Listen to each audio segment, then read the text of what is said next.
الله العلي العظيم. بسم الله الرحمن الرحيم. الحمد لله رب العالمين، والصلاة والسلام والتحية والإكرام على النبي الأمي الخاتم لما سبق معلن الحق بالحق بالقاسم محمد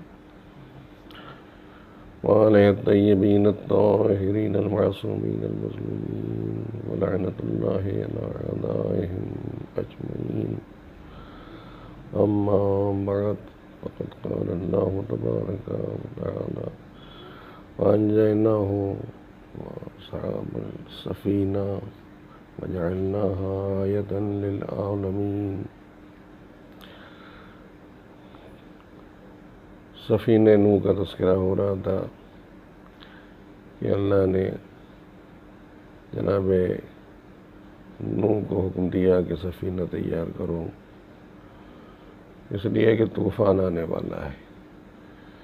طوفان کی خبر دی نبی کو، نبی نے امت کو خبردار کیا کہ طوفان آئے گا، پھر اس میں کوئی بچنے والا نہیں ہے۔ اس نبی سے کہا گیا جس کو تکلیفوں سے فرصت نہیں تھی، دن کو تبلیغ کے لیے نکلتے تھے تو پتھر کھاتے شام ہو جاتی تھی، اور آنے والا کوئی ایسا نہ تھا کہ جو زخموں کو مندمل کر دیتا۔ ہاں، اتنا ضرور تھا کہ جب نبی زخموں سے چور ہو کے اپنے گھر واپس آتے تھے تو بیٹا بھی ہنستا تھا، زوجہ بھی مذاق اڑاتی تھی کہ یہ ان کی امت ہے کہ جس نے انہیں زخمی کر دیا۔ لیکن وہ نبی جو اتنے زخموں کے کھانے کے بعد بھی ملول نہیں ہوتا تھا، مزید تسکین کے لیے پروردگار ملک کو بھیجتا تھا۔ ملک اپنے بالوں پر نبی کے زخموں سے مس کر دیتے تھے، اور جیسے ہی ملک اپنے بالوں پر نبی کے زخموں سے مس کرتے تھے، زخموں کا اندمال ہو جاتا تھا، زخم صحیح اور درست ہو جاتے تھے۔ نبی تازہ دم ہے۔ پھر دوبارہ صبح تبلیغ کے لیے نکلتے تھے، اور انجام شام تک وہی ہوتا تھا جو پہلے دن ہو چکا تھا۔ نبی جناب نوح طولانی عمر کے مالک، امت مذاق اڑاتی رہی، کب آئے گا عذاب، کب آئے گا، اور حکم ہوا کہ پہلے تم درخت لگاؤ، لکڑیاں تیار ہوں، ان لوگوں کے سامنے جو مذاق اڑا رہے ہیں سفینہ تیار کرو۔ وہی ہوا، نبی نے درخت لگائے، بار بار درخت لگائے جاتے تھے اور کاٹے جاتے تھے۔ کئی 100 سال گزر گئے، لکڑیاں تیار ہوئی، جناب نوح اب آمادہ ہو گئے کشتی بنانے کے لیے۔ 2 طرح کے لوگ ادھر سے گزرتے تھے، ایک تو وہ تھے جو یہ کہتے تھے کہ اتنے دن ہو گئے اعلان کیے ہوئے ابھی تک عذاب نہیں آیا، ہنستے تھے، مذاق اڑاتے تھے، اعلان کیا عذاب نہیں آیا۔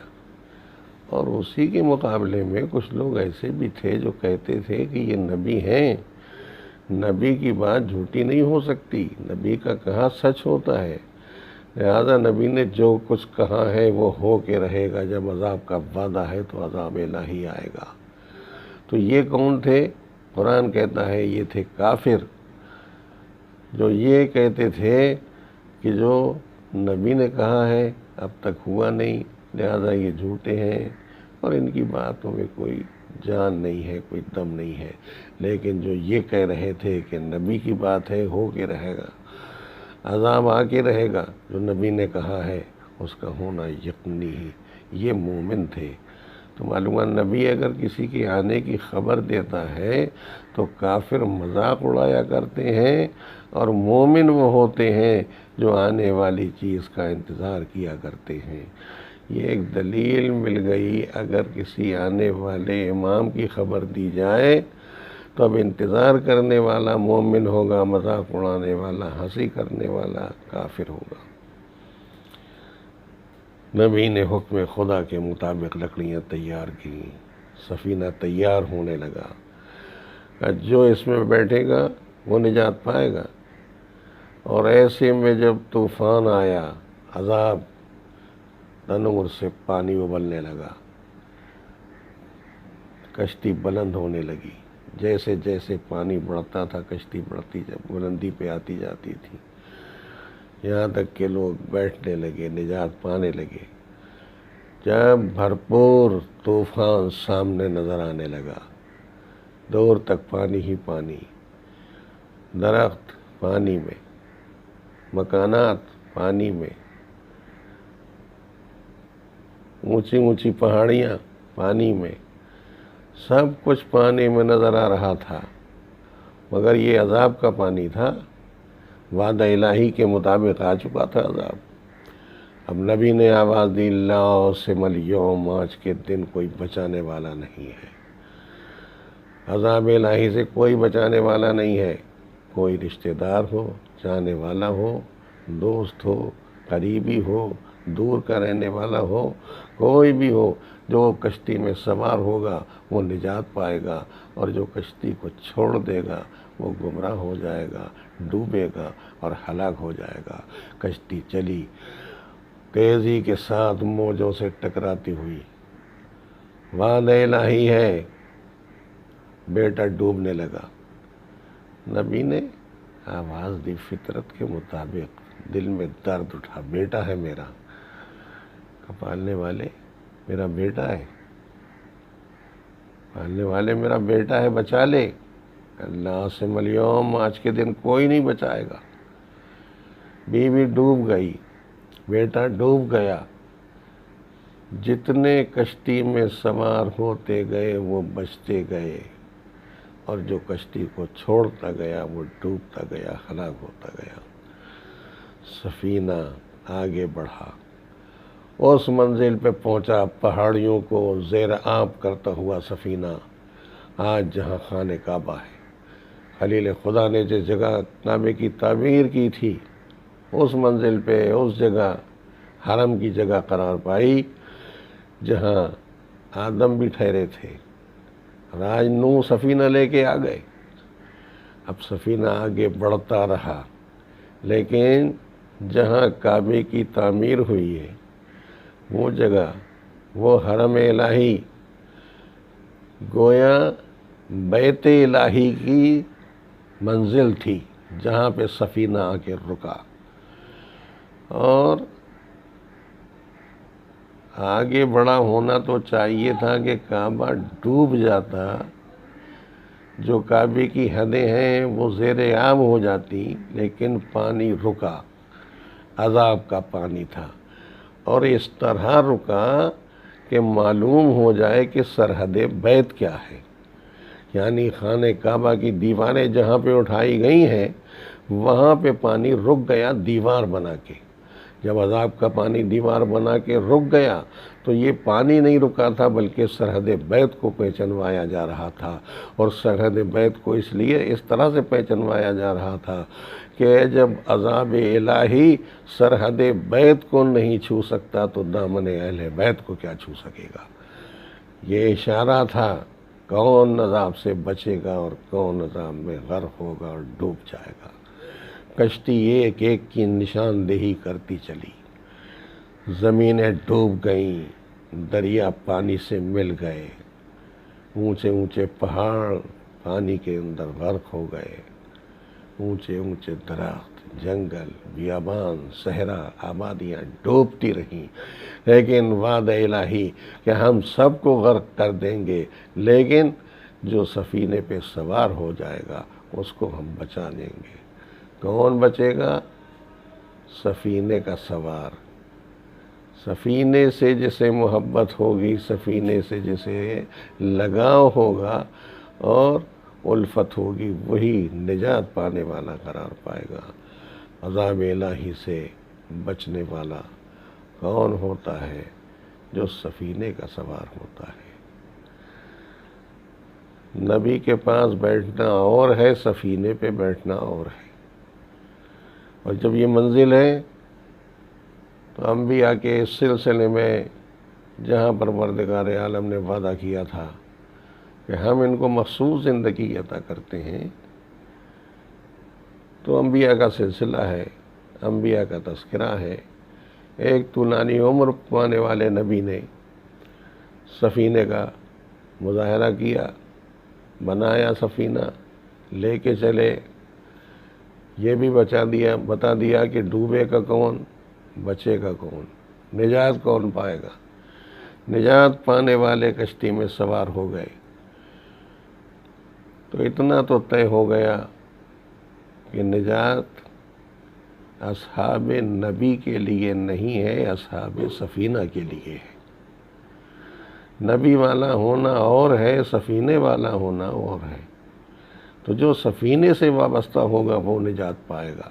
جب یہ طے ہو گیا نوح کی زندگی میں تو یہاں اصول بدلا نہیں کرتے، قانون بدلا نہیں کرتا۔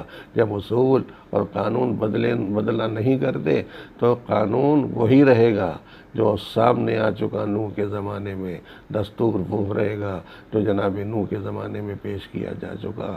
اب نبی والا کوئی ہو، نبی کے پاس بیٹھنے والا کوئی ہو، مگر نجات کی ضمانت نہیں ہے نبی کے پاس بیٹھنا۔ نجات کی ضمانت سفینے میں سفار ہونا ہے۔ جناب موسیٰ نبی بڑی اہم شخصیت، اختصار سے جناب موسیٰ کا چند فقروں میں تذکرہ۔ آواز آئی لقد مننا علیک مرۃ اخری اذ اوحینا الی امک ما یوحی ان اقذفیہ فی التابوت فاقذفیہ فی الیم فیلقیہ الیم بالساحل یاخذہ عدو لی وعدو لہ۔ نوح کی زندگی اعجازی زندگی تھی، مثالی زندگی تھی۔ پھر ایک مثالی زندگی ایسی سامنے آئی، وقت کا نبی دشمن طے کر چکا ہے کہ عالم وجود میں نہیں آنے دوں گا، مشیت طے کر چکی ہے کہ ہم اسے پیدا کر کے رہیں گے، عالم وجود میں لانا ہمارا کام ہے، دشمن کی دشمنیاں دیکھنا ہے اور ہم اپنی کمال اور عزت و جلال کا مظاہرہ کریں گے۔ ہم نے وعدہ کیا ہے ہم اسے زندگی عطا کریں گے، اور زندگی عطا کرنے کے بعد اس کی زندگی بچائیں گے۔ اس لیے ارشاد ہوا لقد مننا علیک مرۃ اخری، زندگی کا تذکرہ ہو رہا تھا جناب موسیٰ کی، اور آواز دی کہ موسیٰ آج ہی نہیں بلکہ ہم اس سے پہلے بھی تم پہ احسان کر چکے ہیں۔ ان اقذفیہ فی التابوت فاقذفیہ فی الیم، تمہاری ماں پیدائش کے بعد ڈر رہی تھی، خوف زدہ تھی، پریشان اور حیران تھی کہ فرعونی ختم کر دیں گے تمہیں، تمہاری زندگی کا خاتمہ کر دیں گے، بچو گے کیسے؟ ماں حیران تھی، پریشان تھی۔ جب ماں کو ہم نے پریشان دیکھا تو ہم نے آواز دی، تسکین دی، تو گھبراؤ نہیں، یہ تمہارا بچہ نہیں ہے، ہمارا مرسل ہے، ہم نے اسے نبی بنا کے بھیجا ہے، ہم نے اسے ذمہ دار بنا کے بھیجا ہے، ہم اس کی زندگی کے محافظ ہیں۔ ان اقذفیہ فی التابوت، اس کو تابوت میں رکھو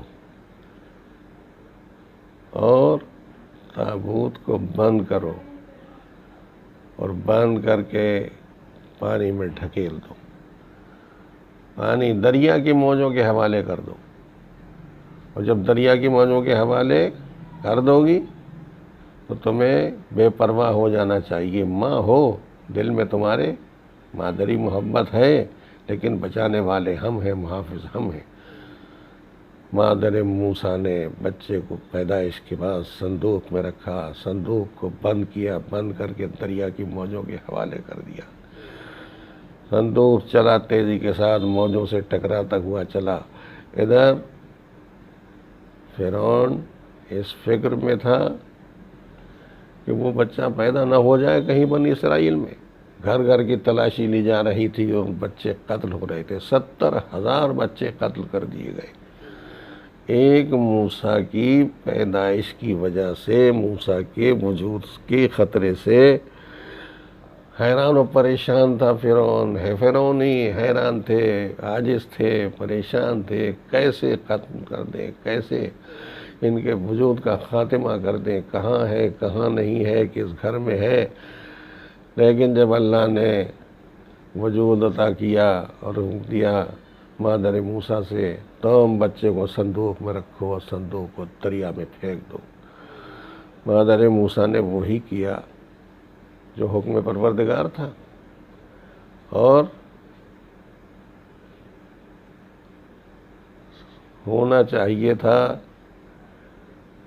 کہ صندوق دھاروں کے رخ پہ بہہ جاتا.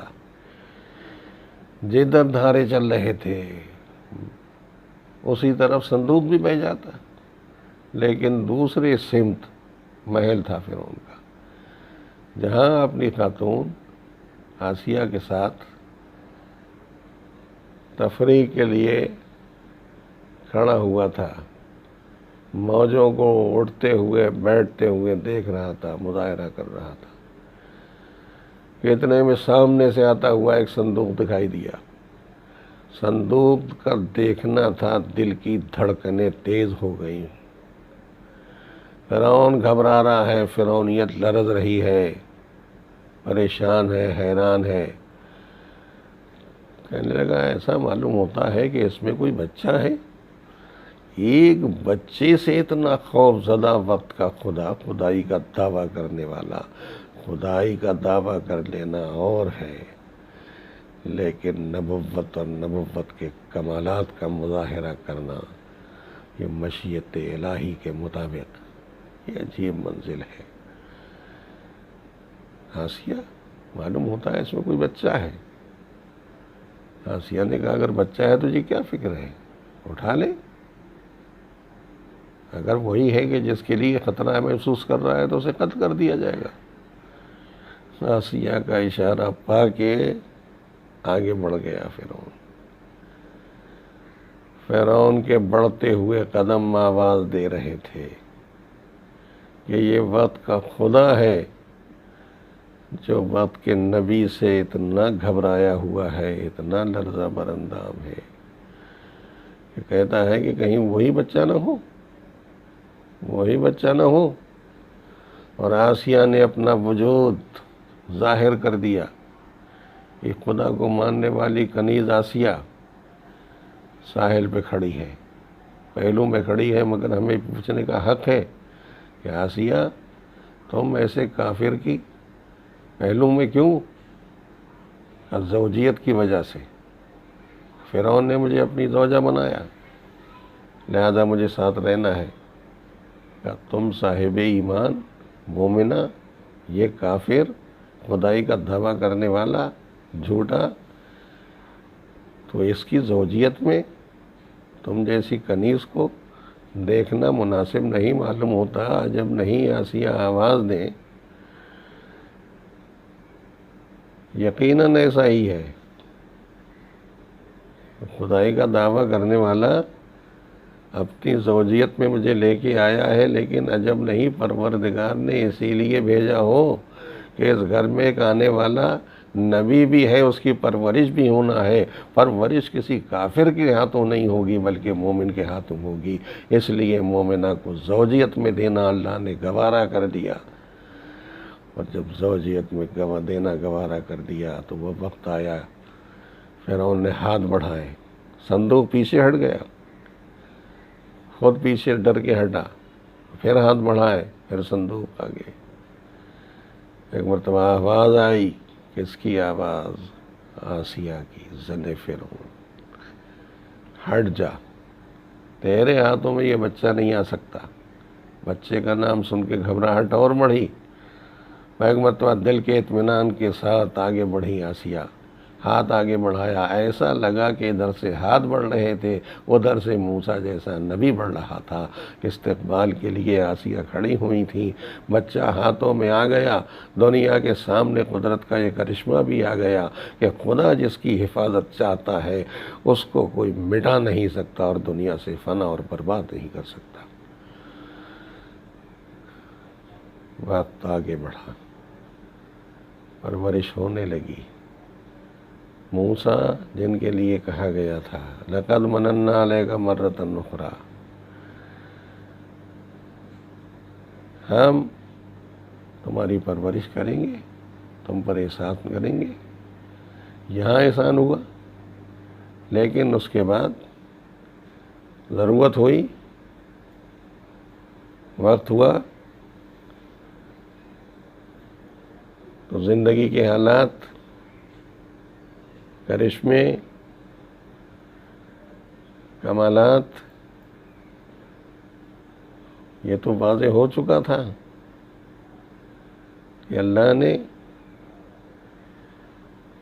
بندوں کے ہدایت کے واسطے اپنی طرف سے ایسے نبی خالص اور مومن با کردار باصلاحیت بندے بھیجے کہ جن کی زندگیاں ہدایت و تبلیغ پہ قربان ہو گئیں۔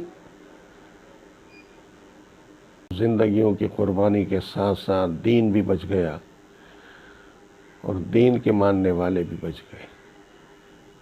تو یہ پروردگار کا ایک نظام، ہم بچانے کا وعدہ کرتے ہیں اور جسے بچانے کا وعدہ کرتے ہیں اسے اس طرح بچاتے ہیں کہ دنیا اپنے ارادوں میں ناکام ہو جاتی ہے لیکن ہم بچا کے رہتے ہیں۔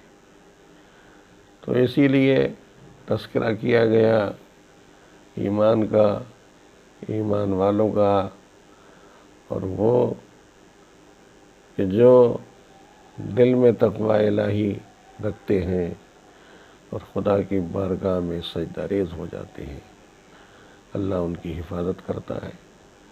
میں نے فقرہ سنایا فَأَنجَيْنَاهُ وَأَصْحَابَ السَّفِينَةِ، پورے اعتماد کے ساتھ کہا گیا کہ ہم نے نجات دی نبی کو اور نبی کے چاہنے والوں کو، نبی کے ساتھ رہنے والوں کو، نبی کے اصحاب، ان کے لیے نجات ہے۔ تو جس کی نجات کا اللہ اعلان کرتا ہے اس کے علاوہ کوئی نجات کا ذمہ دار نہیں ہو سکتا۔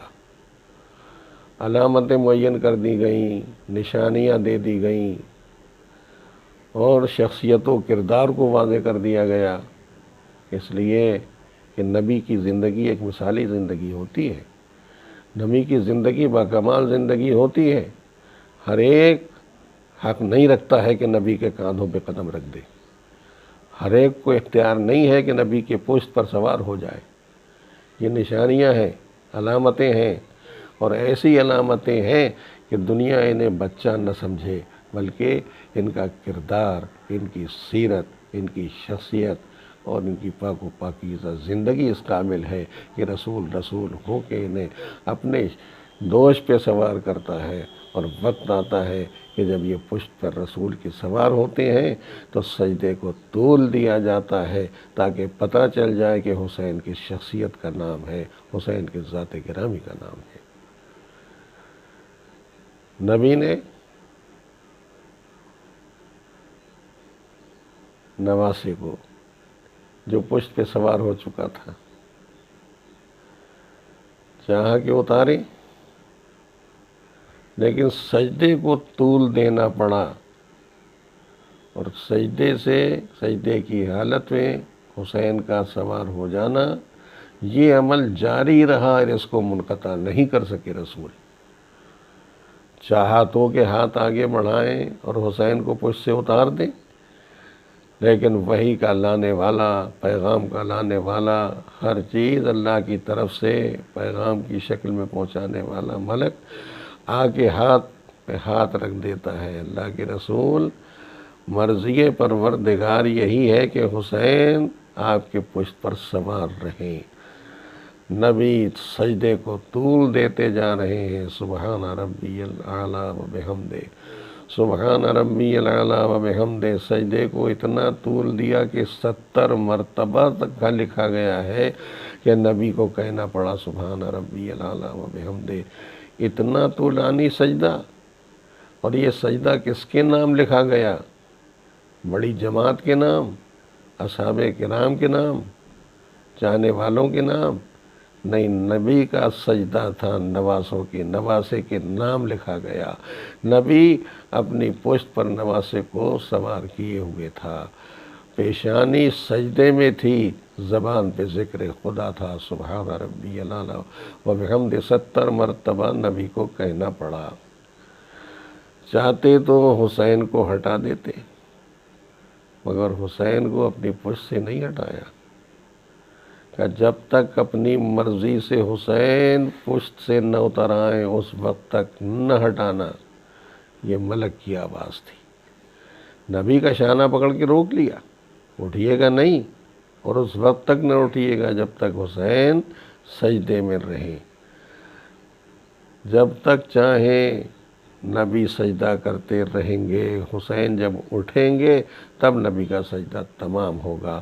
یہ اس لیے ہو رہا تھا تاکہ پتہ چل جائے کہ حسین کی مرضی کیا ہے، حسین کی مشیت کیا ہے، حسین کے ارادے کیا ہیں، حسین کا عزم کیا ہے، حسین کی مشیت کیا ہے.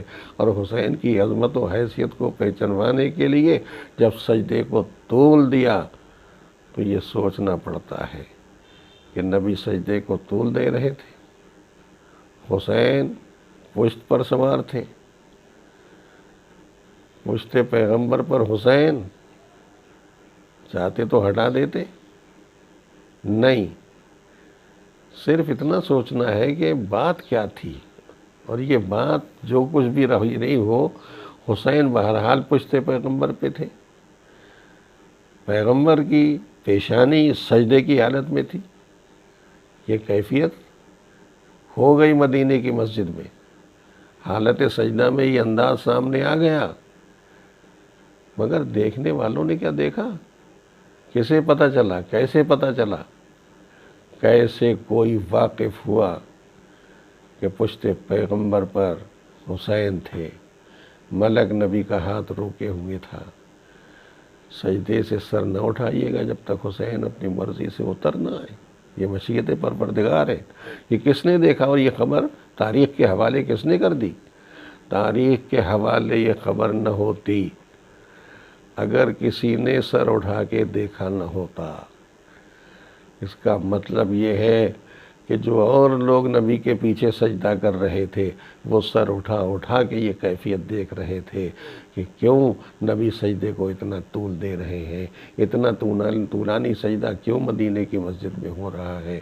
نبی سبحان ربی الاعلیٰ و بحمدہ سبحان ربی الاعلیٰ و بحمدہ کہتے جا رہے ہیں، سجدے کو طول دیا جا رہا ہے. اور جب دیکھنے والوں نے دیکھ کے خبر دی تو کسی کی نماز خراب تو نہیں ہوئی. تاریخ نے یہ تو نہیں خبر دی کہ کسی کی نماز بگڑی اس لیے کہ اس نے سجدے سے سر اٹھا کے دیکھا. اس کا مطلب یہ ہے کہ وہ نمازیں نہیں بگڑا کرتی کہ جو حسین کے ارادے سے آگے بڑھا کرتی ہیں.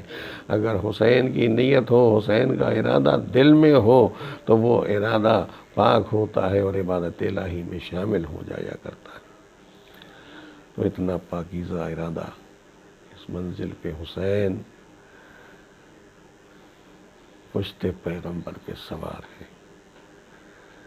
نبی نے اپنے ارادے کو ظاہر کر دیا. حسین بچے نہیں ہیں، ورنہ کہتے بارگاہ الہی میں ہاتھوں کو اٹھا کے پروردگار تم نے کیوں حکم دے دیا جبریل کو کہ میرا ہاتھ پکڑ کے روک لے.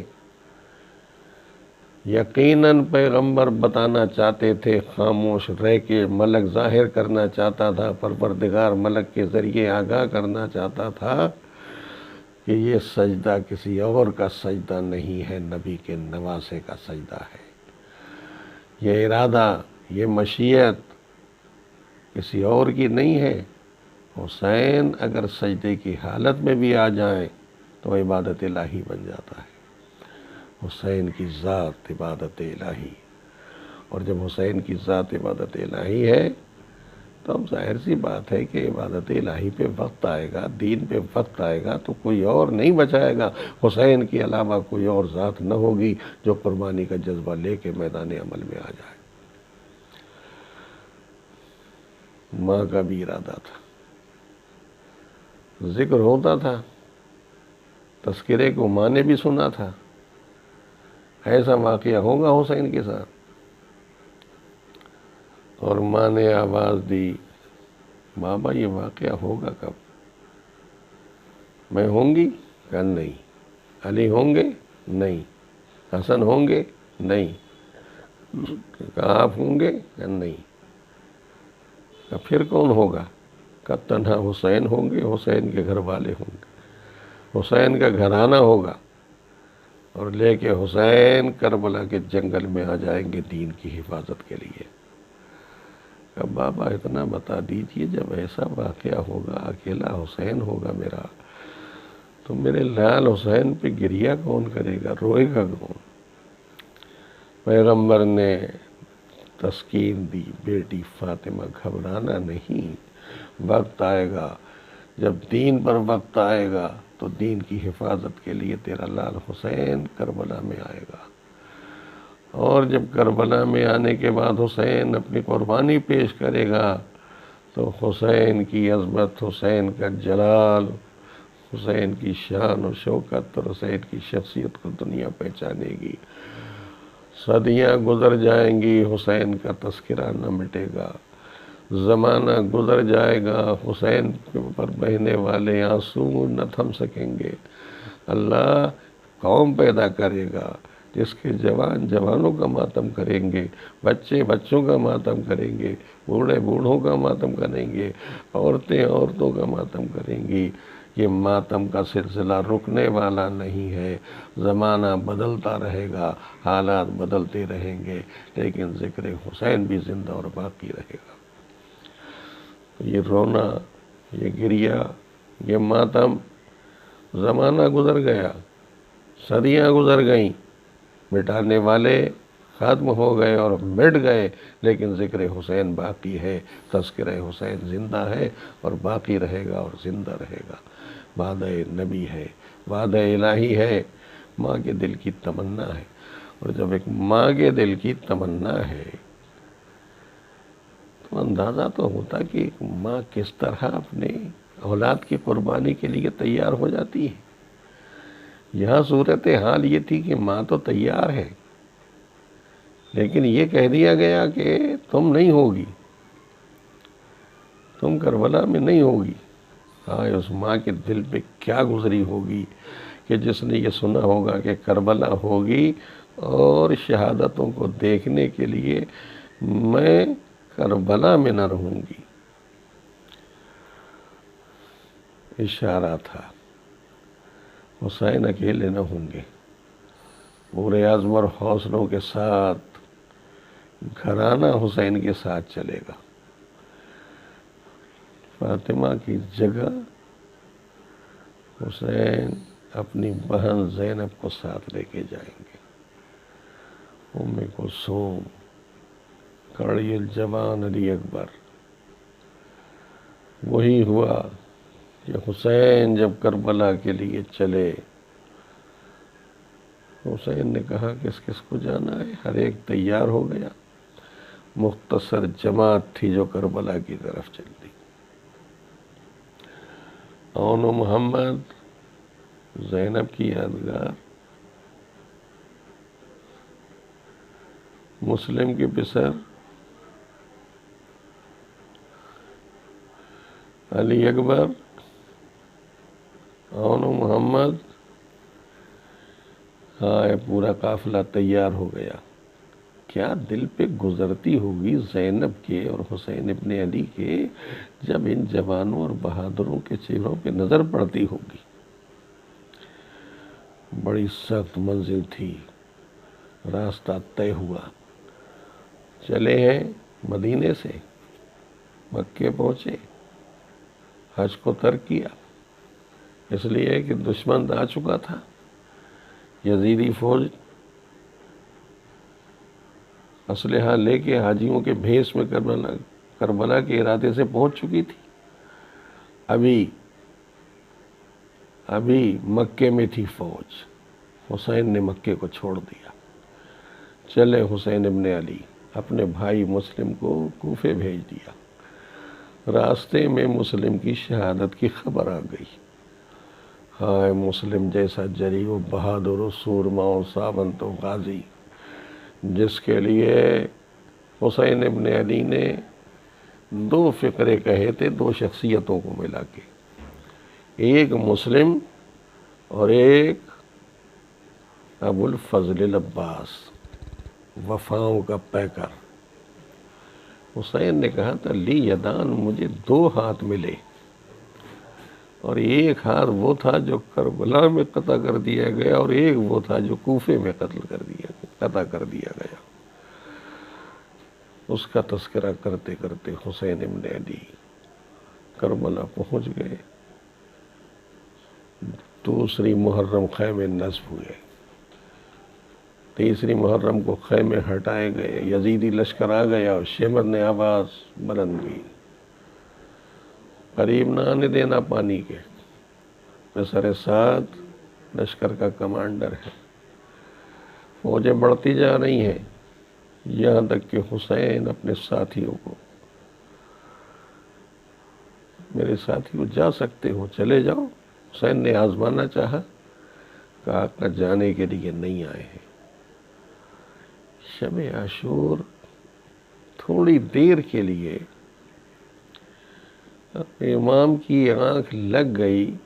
عمود خیمہ سے ٹیک لگا کے آنکھیں بند کر کے محو آرام تھے کہ ادھر فوجوں کی آواز بلند ہوئی، خیمے ہٹاؤ. عباس کو جلال آ گیا، کس کی مجال ہے کہ حسین کے خیمے عباس کی موجودگی میں ہٹا دیے جائیں. عباس کا ہمہمہ آواز بلند ہونا تھی. زینب تک صدا پہنچی. کس نے کہا؟ فضہ نے کہا شہزادی آپ کو خبر بھی ہے کہ آپ کے بھائی عباس کو جلال آ گیا، ظالم خیمے ہٹانا چاہتے ہیں. اور عباس نے کہا میری زندگی میں کس کی مجال ہے جو خیمے ہٹا دے. شہزادی امام کے سامنے کھڑی. کہا بھیا کیا ہوگا؟ کہا بہن عباس کو جب جلال آتا ہے تو بڑی مشکل منزل ہوتی ہے. مدینے میں جلال آیا تو میں نے روکا، راستے میں جلال آیا میں نے روکا. بہن اب میرے شیر کو جلال ہے، پورے غیظ و غضب میں ہے میرا شیر عباس. بار بار میں نے روکا ہے، اب ایک بار بہن تم روک لو، تمہارا بھی تو بھائی ہے. بس زینب آگے بڑھی. کا فضہ جا کے کہہ دینا میرے بھیا سے کہ زینب نے کہا ہے، علی کی بیٹی نے کہا ہے کہ عباس مولا کی مرضی نہیں ہے تلوار نہ چلانا، خاموشی کے ساتھ واپس آ جاؤ. اتنا کہنا تھا، عباس نے تلوار کو نیام میں رکھا، واپس پلٹ آئے. ہائے دن گزرتے گئے، پانی ختم ہوتا گیا، مصیبتیں بڑھتی گئیں، فوجیوں کی تعداد میں اضافہ ہوتا گیا، لشکر پہ لشکر چلے آ رہے ہیں کوفے سے. اور یہاں تک کہ وہ وقت آ گیا کہ صبح عاشور ایک ظالم پسر سعد نے تیر پھینک کے کہا تھا کہ میں نے سب سے پہلا تیر حسین کی طرف پھینکا ہے. فوج والوں گواہ رہنا. ہزاروں کمانیں تھیں جو کڑک رہی تھیں، سینکڑوں تیر تھے جو فضا سے سنسناتے ہوئے پیاسوں کے سینے میں پیوست ہوتے جا رہے تھے. ہائے پیاسے بھی آمادہ تھے، ہم آنے والے تیروں کا مقابلہ کریں گے. ظہر کا وقت آیا، سعید الظہر نے آنے والے تیروں کا مقابلہ کیا، سینے چھلنی ہو گئے مگر اپنی جگہ سے قدم نہ ہٹا سکے. ایسا عزم، ایسے حوصلے. اللہ ساتھی اتنے کم ہو گئے کہ ایک وقت آ گیا کم سن بہادر کم سن مجاہد خیمے میں سر جھکائے، اماں کیا مجھے اجازت نہیں ملے گی؟ آگے اتنا کہا کہ اجازت تو مل سکتی ہے بابا، آقا سے کہو کہ اتنے میں خیال آ گیا کہ ایک تعویذ بازو میں بندھا ہوا ہے، اور یہ کہا تھا میرے بابا نے کہ جب وقت آ جائے، مشکل گھڑی آ جائے، پریشانی کا عالم ہو تو ایسے میں اس تعویذ کو کھول لینا، تب پڑھنا کیا لکھا ہے اور اس پر عمل کرنا۔ ہائے تعویذ پہ ہاتھ پہنچا، جری اور بہادر و سورما نے ایک مرتبہ تعویذ کو کھولا، آنکھوں سے لگایا، دل تڑپا، بابا یاد آ گیا۔ لکھا تھا کہ جب وقت آ جائے میرے بھائی، حسین پہ تو جان پیش کرنے سے دریغ نہ کرنا، میری طرف سے قربانی پیش کر دینا۔ خوشی خوشی بھتیجا چچا کے سامنے آ کے سر جھکا کے کھڑا ہو گیا۔ چچا مل گئی اجازت کا کیسے؟ کہ بابا کا حکم ہے، بابا کا فرمان ہے، بابا کا تعویذ ہے لکھا ہوا، بابا کے فرمان کی حیثیت رکھتا ہے۔ لیا، بھائی نے بھائی کی تحریر کو آنکھوں سے لگایا۔ اب مجبور تھا بھائی اپنے بھتیجوں کو اجازت دینے کے لیے۔